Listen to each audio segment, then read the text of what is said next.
Well, hey everybody, Old Blue Accord here today, and not too much going on in the garage. It's kind of like a cooler, rainy day. I don't know if you can see too well out there, light rain. I've kind of just been hanging out a little bit. I ended up doing some yard work yesterday, and as always, overdo it, so just more like a recovery day for me. I generally hate weed eating, but it's something you have to do. I think anybody that owns property understands that. So yeah, just taking it easy today. And then a lot of my videos, well, they have a lot to do with obviously the Honda, but a lot of my videos are in response to some things I read on car forums, and I like car forums. You know, they're like a question and answer written form, and I like that because you end up, guys ask questions and then maybe you never thought of it, or then you end up maybe learning something about your car that you didn't know. So a guy wrote on there that he leaves his hood open when his car's in his garage, and I kind of do sometimes I don't. But he said it made his battery dead. I thought that was kind of interesting because I didn't think about that. Now, in most modern cars, there is some type of switch on the latch. I didn't do a whole lot of research about it, but it'll tell you if your hood is ajar and there's a switch there. Now, I guess what he's talking about, it must keep your CAN bus active. So, I thought, okay, I'll take a look at that because why not, right? I'm a curious guy and want to know if that's really true or not. So, I took the car for a drive, and a pretty good drive, actually. Probably about 60 miles, which is pretty long for me. And when I came back, I let it sit an hour, and I checked the battery, and I got 12.5 volts. Well, now I've had the hood open for 6 days, probably 7 days, and we're at 12.26. It's kind of hard to say that's really an actual drain from the hood is the problem. That's definitely a little bit lower. And again, sitting for 7 days. I've seen this battery go below 12 volts after sitting for several weeks.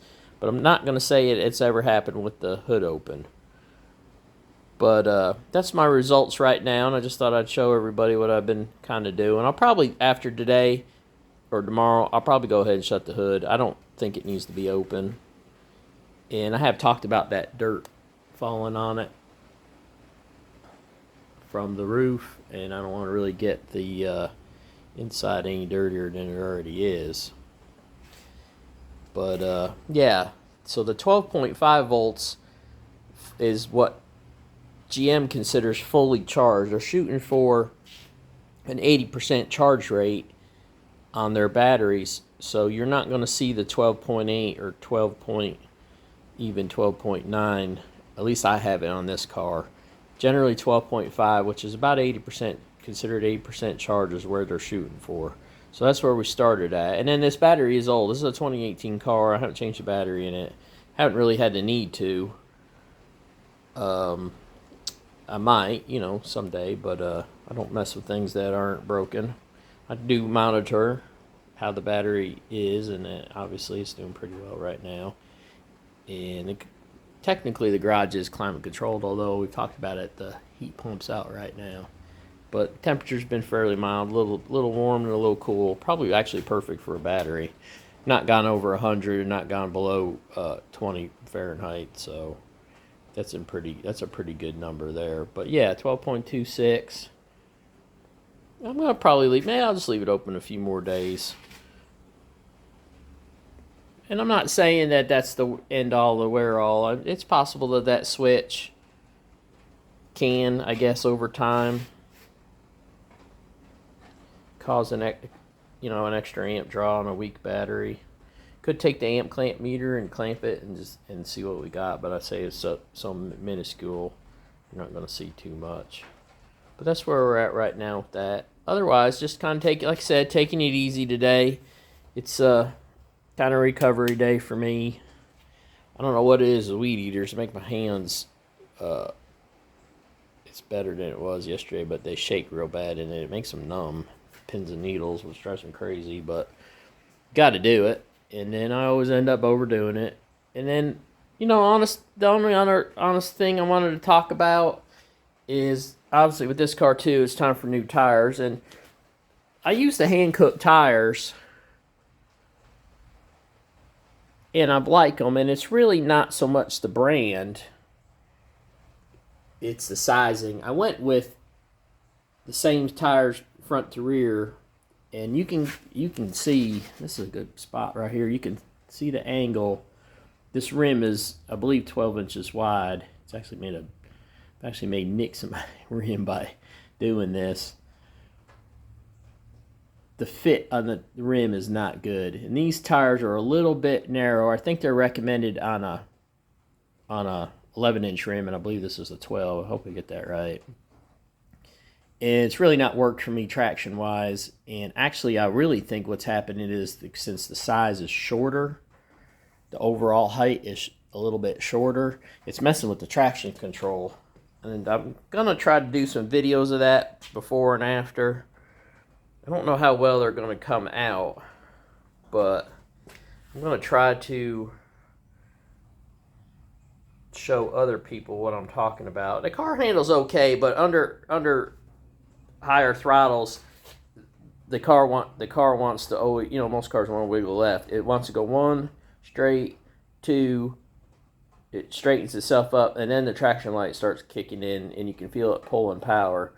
But you've already done 2 wiggles, and the car wasn't like that before. The car was pretty restrictive on power down, and you could feel it pull power pretty quick. It's a 650 horsepower engine, and of course it's 650 foot-pounds of torque with the supercharger, so it's got quite a bit of power, and there's a lot of electronics that are involved. But it definitely, by going too short of a tire in the rear, it's definitely messed with the traction control. I'm almost sure. I'm trying to prove it to myself, and the best way to do it is just get the right size tires. These are 305s, and it should be 325s on the back. They do a staggered size on this car. I thought this would be good for me to rotate tires, and I bet at the time Hankook didn't make a 325, so I kind of cheated both ways on that. And yeah, these tires are a little bit cheaper.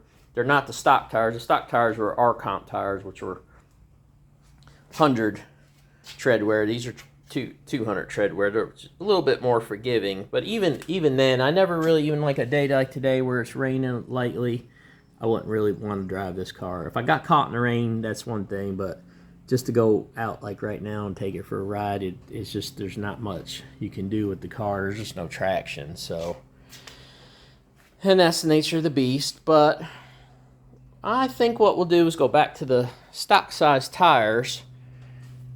I'm not going to go back to the Goodyears. I've got the 2 rears right here piled up, as you can see. That's an R-Comp tire with very little actual tread for rain, but very, very soft. And these did pretty good.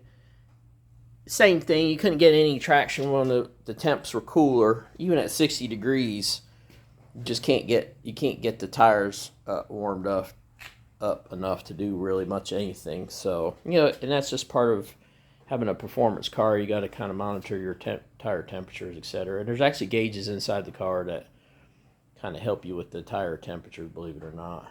So, yeah, we're going to get away from the 305s. We're going to go back to the 325s.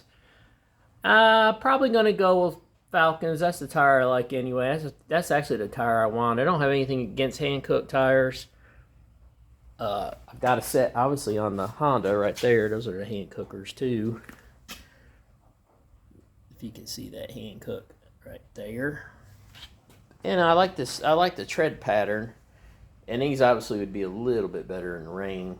But, yeah, we're going to swap these out for some real meats and go from there. So that's about all I got to report on the Camaro.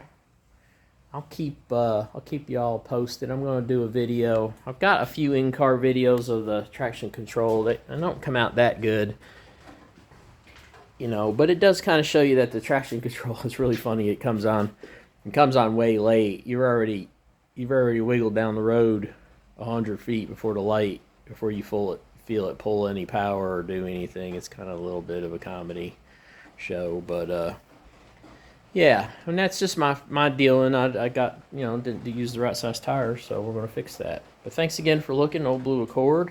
Appreciate the channel. Go ahead and subscribe, like it if you would, and I'll keep doing more videos of my cars and garage stuff. Thanks a lot for looking.